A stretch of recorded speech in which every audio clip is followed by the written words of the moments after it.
একটি দল, আমরা তাদেরকে সম্মান করি, শ্রদ্ধা করি। শহীদ প্রেসিডেন্ট জিয়াউর রহমানের হাতে গড়া দল যে বিএনপি, এখন আর শহীদ জিয়ার প্রেসিডেন্টের যে দল, তার যে চিন্তা ছিল, সে আদর্শের বিএনপি এখন আর নাই। খালেদা জিয়ার মতো আপসহীন নেত্রীর যে বিএনপি, সেই বিএনপি আজকে আর নাই। আজকের সেই দল একটি হত্যাকারী দলে পরিণত হয়েছে। জুলাই এবং আগস্টের পর আমরা একটি নতুন বাংলাদেশের স্বপ্ন দেখছি। এই বাংলাদেশ ফ্যাসিবাদ মুক্ত, ন্যায় এবং ইনসাফের বাংলাদেশ প্রতিষ্ঠিত হবে। সেই স্বপ্ন, সেই অগ্রযাত্রা নিয়ে যখন আমরা সামনে এগিয়ে যাচ্ছি, আমরা দেখতে পাচ্ছি নব্য একটি ফ্যাসিস্ট, নব্য ফ্যাসিবাদের মতবাদ নিয়ে আবার বাংলাদেশের উন্নয়নকে, বাংলাদেশের ন্যায় ইনসাফকে বাধাগ্রস্ত করার চেষ্টা করছে। একটি দল, বিদেশ থেকে তারা দলকে পরিচালনা করছে। আমরা বলতে চাই, এই বাংলাদেশের জমিনে বিদেশে বসে বসে কোন দল, কোন রাষ্ট্র পরিচালনার স্বপ্ন কেউ দেখবেন না। এই বাংলাদেশকে নেতৃত্ব দিতে হলে বাংলাদেশের মানুষের সাথে বসে, মানুষের সাথে থেকে এই বাংলাদেশকে নেতৃত্ব দিতে হবে। একটি দল, আমরা তাদেরকে সম্মান করি, শ্রদ্ধা করি। শহীদ প্রেসিডেন্ট জিয়াউর রহমানের হাতে গড়া দল যে বিএনপি, এখন আর শহীদ জিয়ার প্রেসিডেন্টের যে দল, তার যে চিন্তা ছিল, সে আদর্শের বিএনপি এখন আর নাই।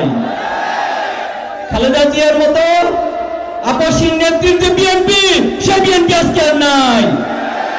আজকের সেই দল একটি হত্যাকারী দলে পরিণত হয়েছে। এই গত 1 বছরের ব্যবধানে তারা 200-র বেশি মানুষকে হত্যা করেছে। 150-এর বেশি শুধুমাত্র তাদের নিজেদের অন্তর্কন্দরে তারা হত্যাকাণ্ড ঘটিয়েছে। আজকে বাংলাদেশে হাসিনা গিয়েছে, আমরা ভেবেছি এই বাংলাদেশ চাঁদাবাজ মুক্ত হয়ে যাবে, এই বাংলাদেশের জুলুম থাকবে না, অন্যায় থাকবে না, দর্শন থাকবে না, টেন্ডারবাজি থাকবে না।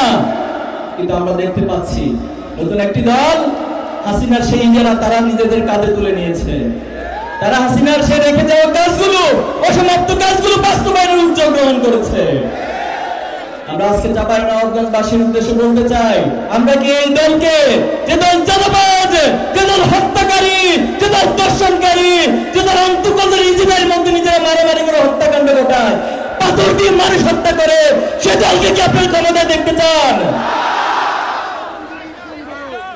আমরা কোন দলের, কোন ব্যক্তির বিরোধিতা করি না। আমরা আপনাদেরকে হুঁশিয়ারি করে সাবধান করে ভালো হয়ে যান। বাংলাদেশের রাজনীতি করতে হলে জুলাই এবং আকাঙ্ক্ষাকে লালন করতে হবে। ফ্যাসিবাদ মুক্ত মানসিকতা নিয়ে, উদারতার মানসিকতা নিয়ে বাংলাদেশের রাজনীতি করতে হবে।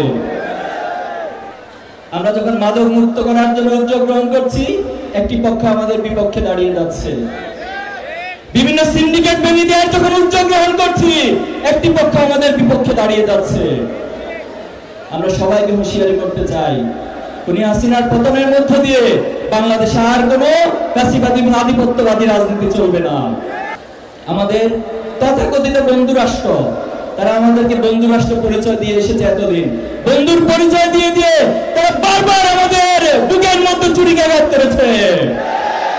তারা আমাদের দেশের সীমান্তে গুলি করে মানুষ হত্যা করে, আমাদের দেশের নদীগুলোকে বাদ দিয়ে খরা তৈরি করে, বন্যা তৈরি করে।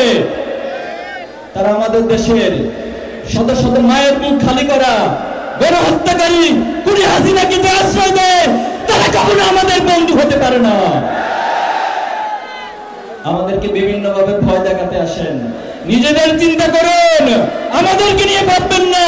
নিজেদের চরকায় তেল দিন, নিজেদের রাজ্যগুলোকে কন্ট্রোল করুন, বাংলাদেশকে নিয়ে ভাববেন না।